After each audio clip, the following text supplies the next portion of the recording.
Hello everyone, I hope everyone's having a lovely day. I just wanted to record a quick commentary. I'm sat here on Black Ops 7 and I really wasn't sure if I'm going to make this video, but I've decided I am going to. I was going to wait until the fact that I'd finished the camo grind for this game. And as you can see, I've been working in the background just getting this stuff done. Done all of them to 28 out of 30. But I'm giving up with Black Ops 7. I was going to do a full review of the game when I'd finished the camo grind, specifically for multiplayer. But I just can't bring myself to do it. Quite frankly, I think this is the worst COD game we have ever gotten. Now, before this point, I considered Ghosts the worst COD that we'd ever gotten, because that game was just horribly bad. It had nothing good that people wanted. The maps were awful, the perk system was awful. You know, we were so used to zombies and they switched to this alien mode, and as a casual fan back then, it wasn't worth it. Black Ops 7 is the first time since Ghosts where I've sat there and gone, why am I playing this? Thankfully, I didn't pay money for this game because I got it through Game Pass, and I have Game Pass for a variety of different games. So while I technically do pay for Game Pass, this is a game that I technically consider part of that bundle, you know? I would not have bought Black Ops 7 if it wasn't for it being on Game Pass. And to a degree, I wouldn't have necessarily bought Black Ops 6 unless it was on Game Pass. Specifically because these games that Treyarch have made have some of the most frustrating things I've ever seen. Now, before we get into why, let's go over the positives of what is good about Black Ops 7. Well, first and foremost, let's take a look at this.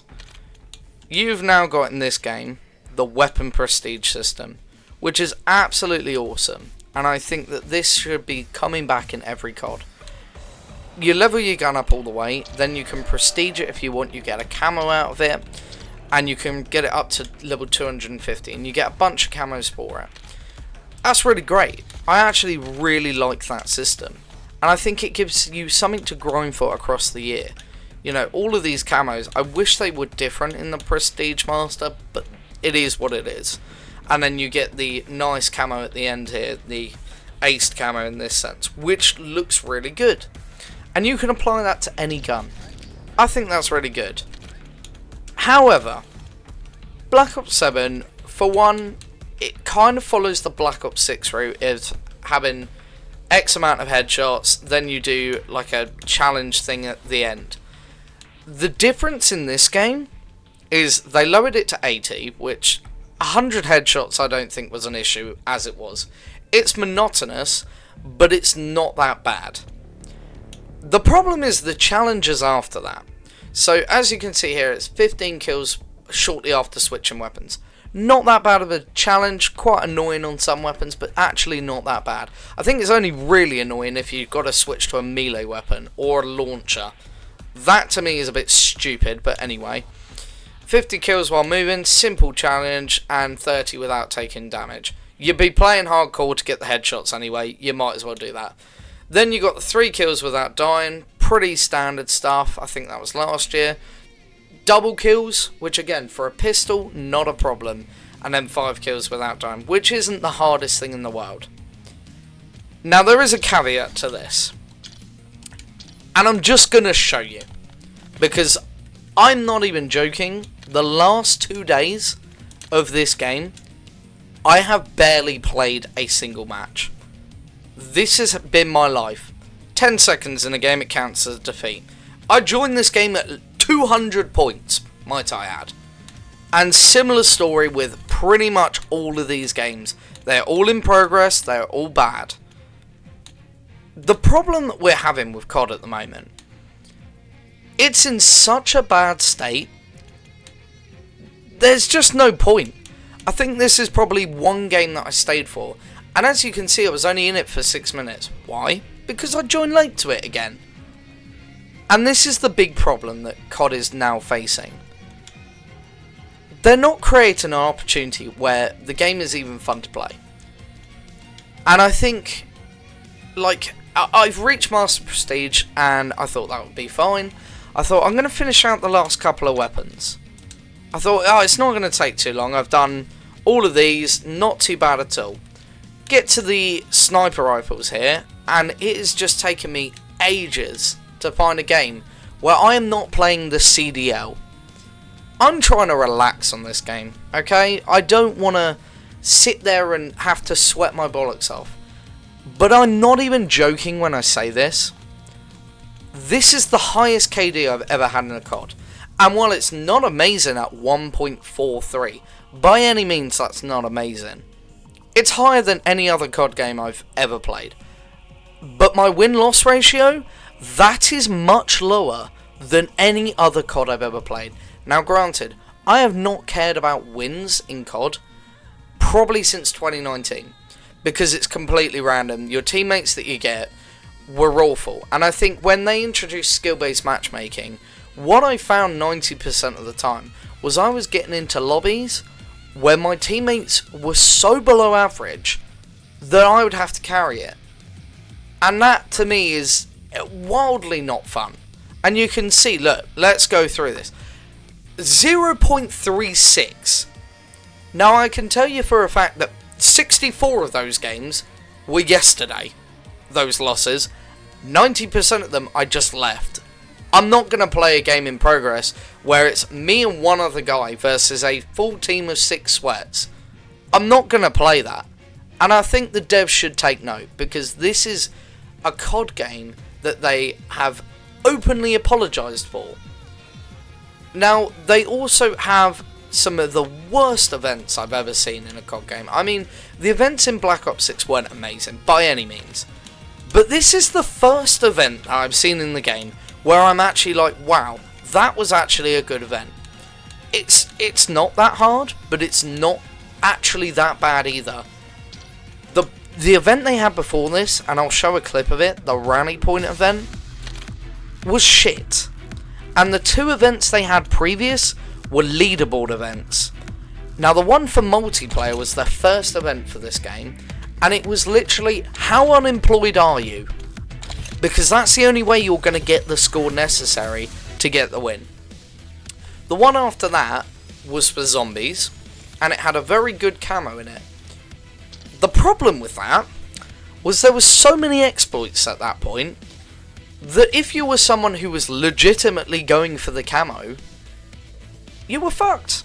Because someone could find an exploit, and what they would do is they go and do the boss fight, they get right to the end of it, complete it, back out quickly, go back in, and you get double the XP. So obviously the score being there as well, it would be double the score. So if you've got 1,000,000 XP in that one game, you've now... 100,000 XP, sorry. You've now been boosted into a point where you've got 200,000 XP, and you're way ahead of anyone else. Brilliant. That's great, that.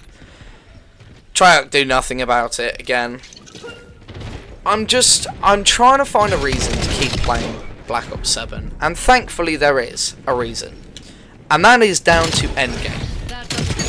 Now, endgame is the best part of this game. Unfortunately, you had to complete the campaign if you wanted access until recently. And God, the campaign is awful. But this is the best part of Black Ops 7. It's fun, it's unique, it's like DMZ but light.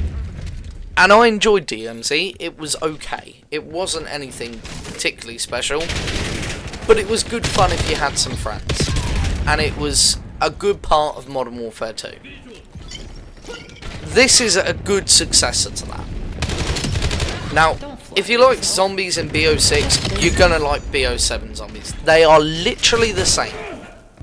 It's no different. It's... Other than the maps being a lot better, it is the exact same system. The exact same perks, the exact same gameplay, the exact same like trains that you get, the exact same hits to down. There is nothing fundamentally different about zombies this year. So anyone who sits there and says, "Oh, this is a really good game. I actually really like the zombies," they like the maps. That's what they're telling you. They like the maps.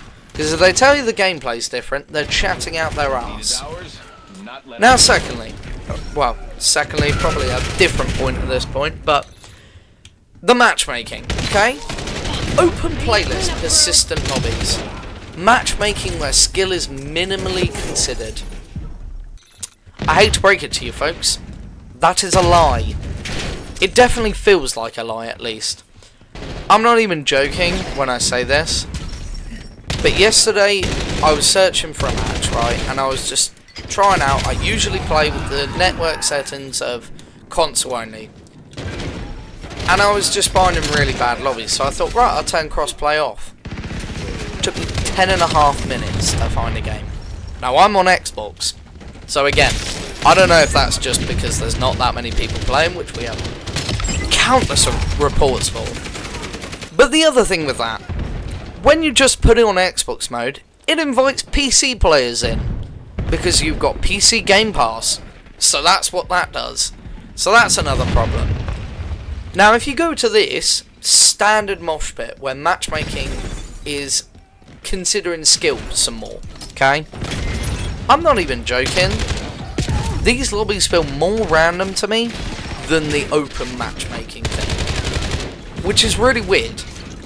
And another thing I've noticed with the open matchmaking, if you are having a good game in a good lobby, it will pull you out of that lobby for doing too well and put you in a lot sweatier lobbies. And it's happened to me multiple times. When I was doing the SMGs, I had one game on Express where I nearly dropped a nuke. Literally just not even paying attention. And immediately after I get out of that lobby, I'm on my own. And the next 27 games after that were all either 5 or 6 man teams against me and a couple of solo players, because everyone else would leave. Or it was a game in progress where it was just not good. Those were my two options for those 27 games.